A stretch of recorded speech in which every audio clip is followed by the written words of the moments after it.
Welcome back, my friends. I hope you all have been having a wonderful summer. I have been enjoying evening swims with my friends, tending to my herbal garden, reading several different books, and of course, fiber arts. As much as I'm looking forward to the fall, I'm trying to enjoy the home stretch of summer by wrapping up the projects I once looked forward to starting. However, after finishing Tour de Fleece a few weeks ago, I couldn't wait to start this big spinning project for a sweater I have in mind to knit. You may remember this fleece I purchased this spring at the Shepherd's Harvest Festival in Lake Elmo, Minnesota. It was the first one I ever bought, so I decided to be easy on myself and buy one that had already been washed. All that was left for me to do is prep the fiber with my hand carders and of course spin it into a 3-ply DK weight yarn. My plan is to make the Medokvit sweater by Teti Lutsak. I fell in love the moment I saw it. I love the cables mixed with the floral colorwork traveling in a unique path around the sweater. At the same time of buying the fleece, I also purchased this roving that was dyed naturally with indigo. I always planned to use this fiber together, I just didn't know what I was going to make at the time. I look forward to casting this on, but I'm also enjoying every moment of spinning the yarn for it.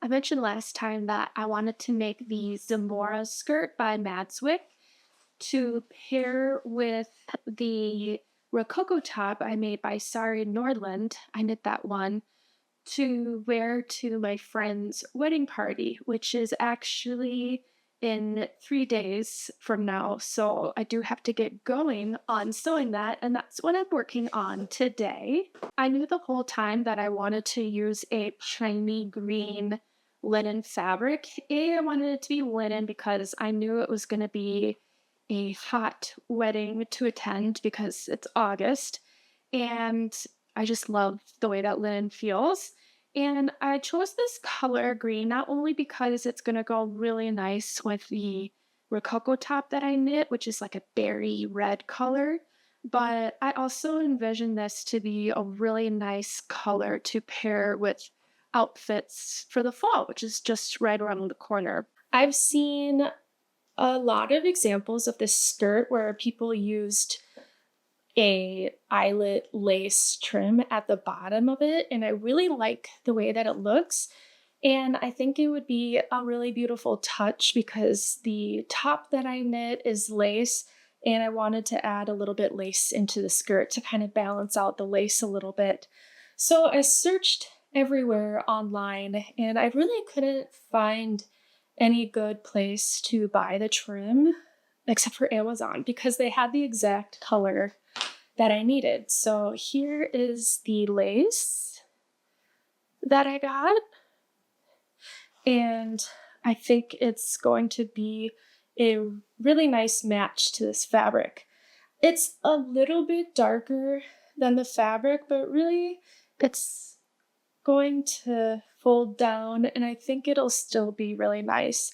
I plan to add the lace trim at the very bottom and then into one of the pleat folds that's more by the thigh, just to give a little bit more lace to it, especially because I have a lot of yards of this, so I think I'll have enough to put it in both spots. I forgot to mention that I got the fabric from Matchy Sewing Club. I've never purchased their fabric before, and I've always wanted to, and they just had the exact weight of linen that I wanted and the exact color that I wanted, so that's why I decided to buy some of their fabric. That does remind me though, I do still need to block that Rococo top, so I'm gonna quickly go do that before I start sewing this.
I'm all done.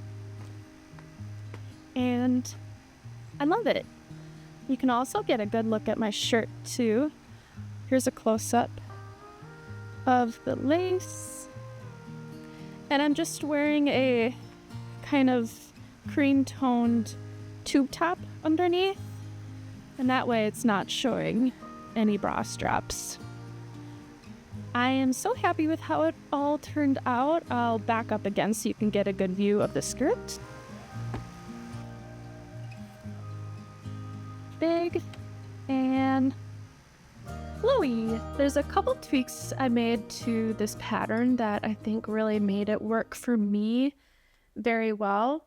The first kind of obvious modification I made was adding the lace trim to the top and to the bottom of the skirt here. I just think it adds a little bit of a delicate look to it, and I'm really happy with how it turned out. I thought originally I wasn't going to have enough trim to do the top part. I thought I was only going to have enough for the bottom.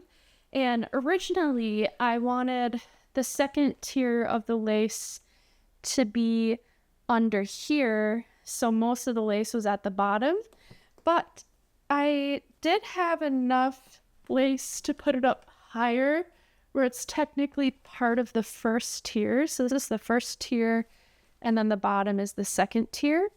And I just think that it balances out the lace all over the skirt a little bit better that way. The second little tweak I had to make was with this top part of the lace, it kept wanting to curl up. So what I did was sew a vertical line down in like 5 different sections around the skirt, and it just kind of holds the lace down. And I don't think you can even really tell.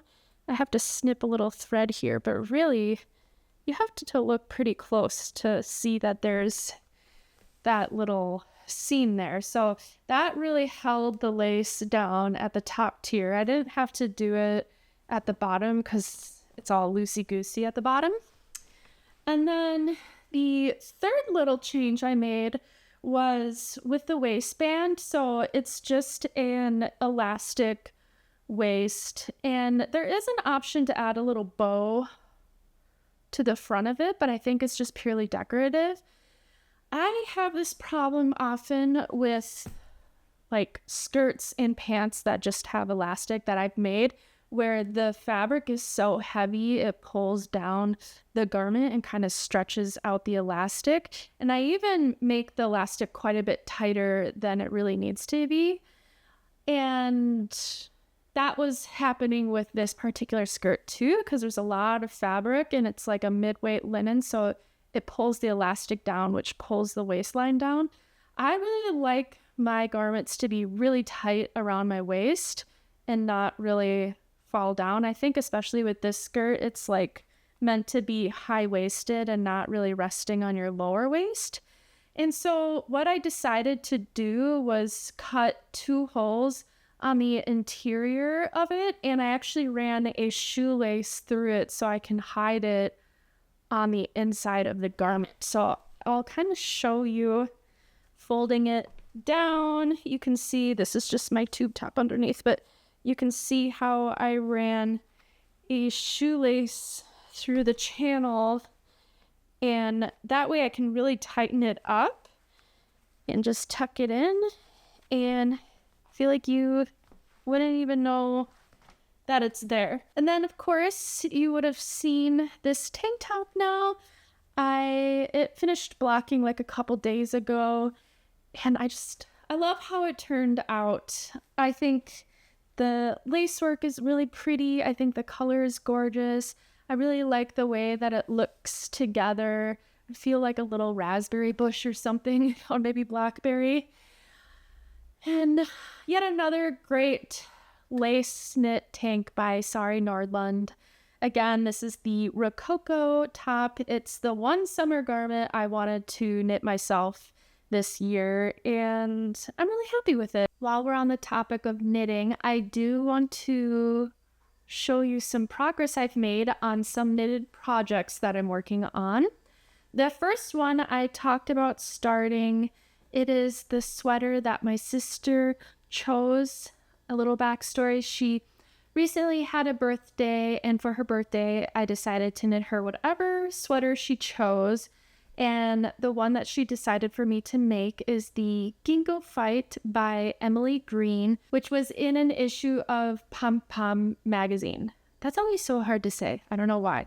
But anyways, I finished the back piece. It's all knit in separate pieces, bottom up. So here is the back piece.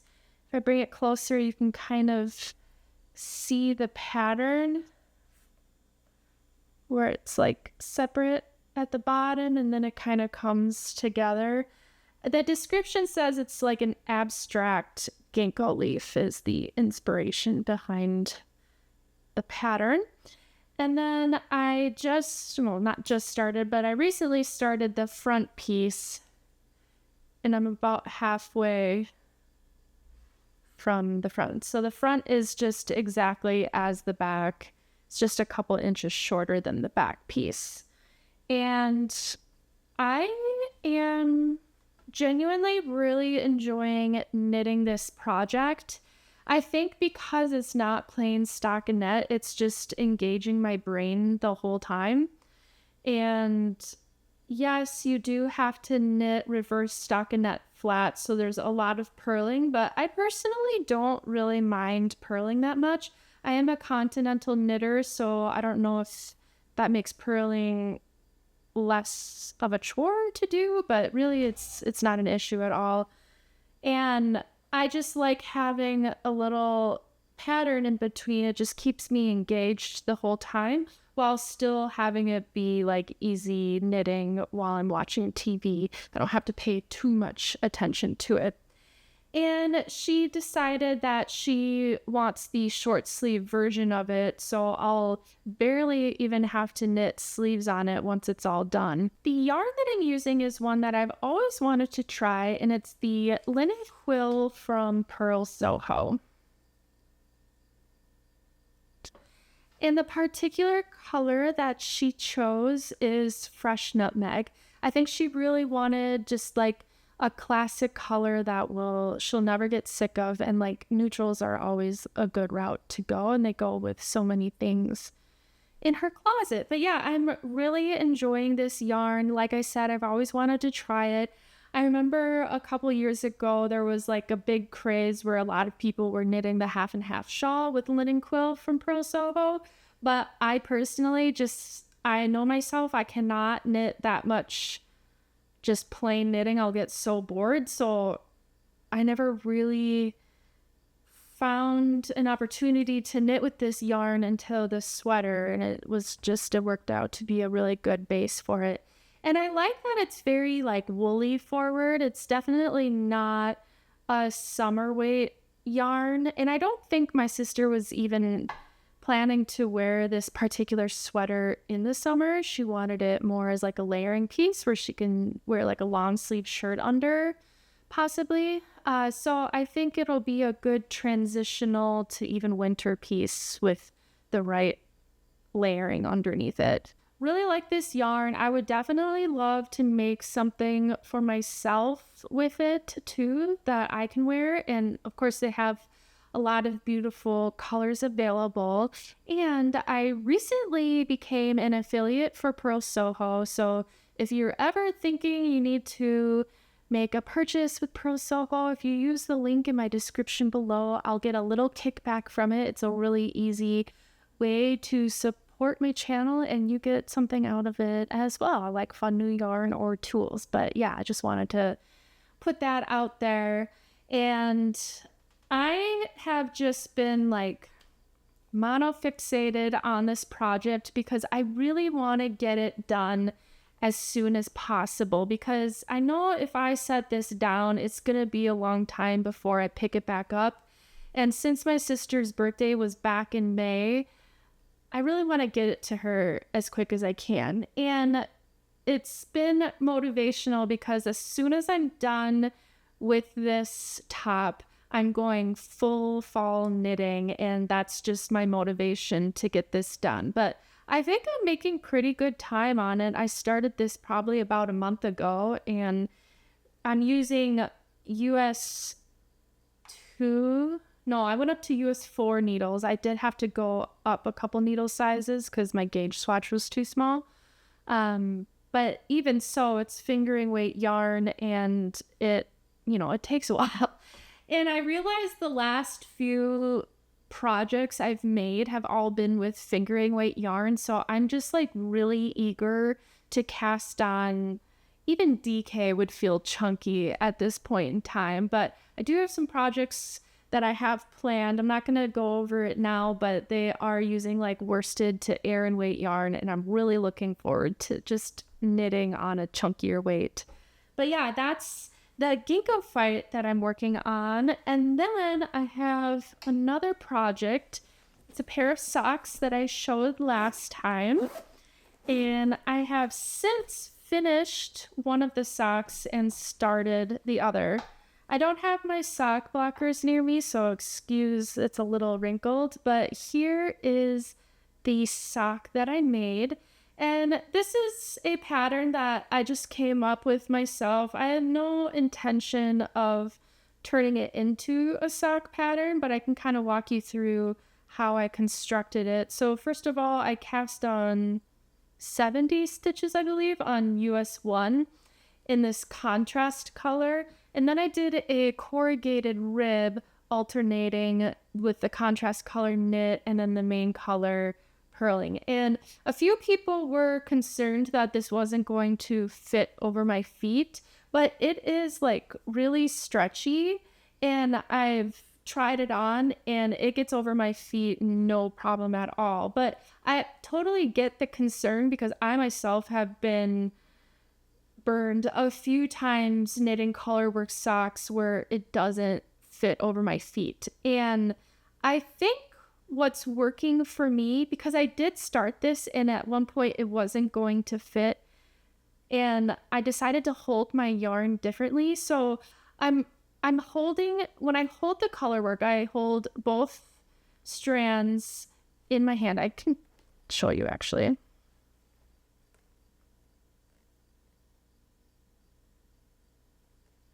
I hold both strands on my left hand because I knit continental, and I hold the contrast color, the color that I'm knitting with, closer to me, and the main color, which is the purling color, away from me. And switching those two strands up allowed it to be a lot more stretchy. I don't know why, but it works. So if you're knitting with corrugated ribbing and you're having an issue where it's too tight, hold the knit strand closer to you and the purl strand away from you, and maybe that will help make it a bit more stretchy.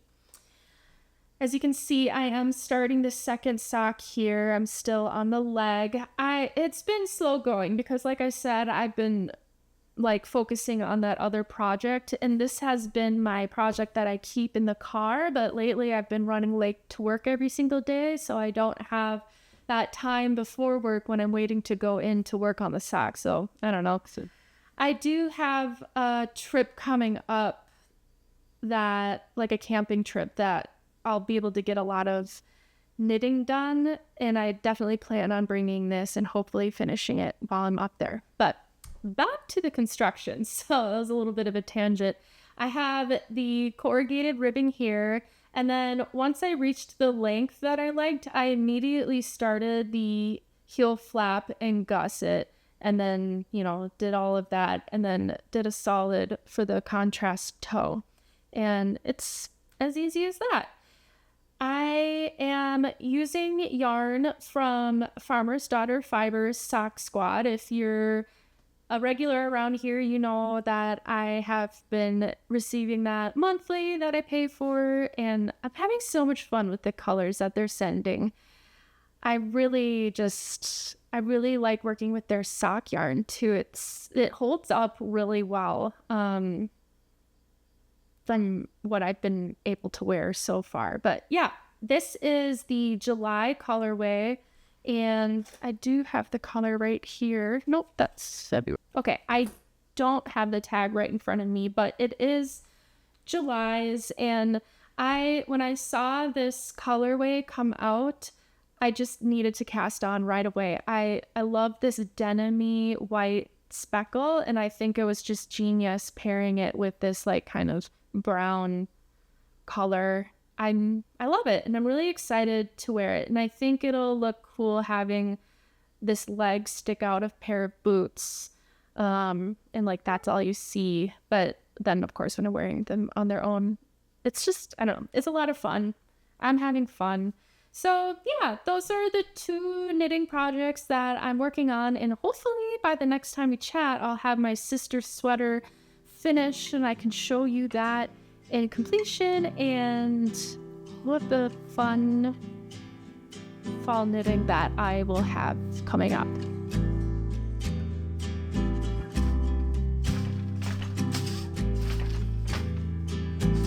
I have been dreaming of making my own fabric to sew into garments ever since I bought my floor loom. After enough practice making smaller projects like hand towels, pillow covers, and wall hangings, I decided it's finally time to move on to something bigger. At the beginning of summer, I began the process of dressing this loom. It took a really long time because I want to make the fabric as large as I can, so I'm taking up like the whole loom. And I'm using very fine yarn, so bigger project, smaller yarn equals like double the work. Now that I'm on the weaving, however, I'm having a lot of fun and can turn off my brain and just get into the zone. I decided to weave an M's and W's pattern for the fabric. I think that's what they call it. I didn't want anything with longer floats in it because I don't want them to catch on anything when I'm eventually wearing the fabric as like a top. I'm not 100% sure yet on what sewing pattern I'll use, but I want to make some type of top that is almost a Henley style that may or may not have buttons. So like a 3/4 zip, but it's like a button down kind of. I hope you know what I mean with these pictures. If you know of any pattern that would be similar to this, please let me know, because it's a lot harder to search for sewing patterns than it is for knitting patterns, because like there's Ravelry, but there's not a Ravelry for sewing patterns. I did make a mistake when I was threading the beater. I was running out of slots, so I decided to run 2 strands of thread into each slot. This condensed the pattern down and made the colors a bit richer, so it looks like very different from the rest of the fabric. I do still plan to use this bit for any neck or sleeve type trims to make it look more intentional than it actually was. I bought the yarn from Woolery.com. It's actually where I get most of my weaving and spinning supplies. The brand of the yarn is Maurice Brassard, and it is the 8-2 cotton yarn, which is like a very fine, almost lace weight type yarn. I've used this before to make hand towels, and I really love the way the fabric turns out after it's been washed. It becomes like a super light, drapey, and soft fabric. I thought the deep brown and light peach colors together would make for a nice fall fabric, which is my motivation to finish this weaving by fall.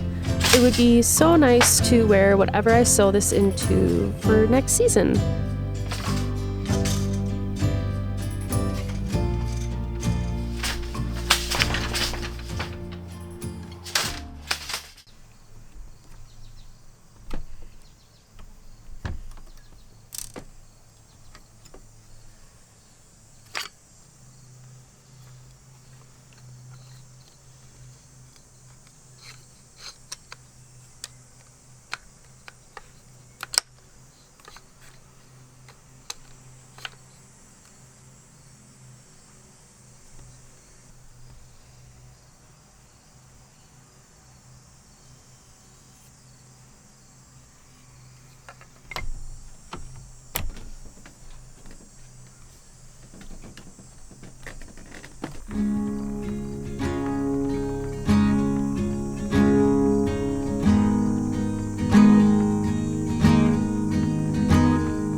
you.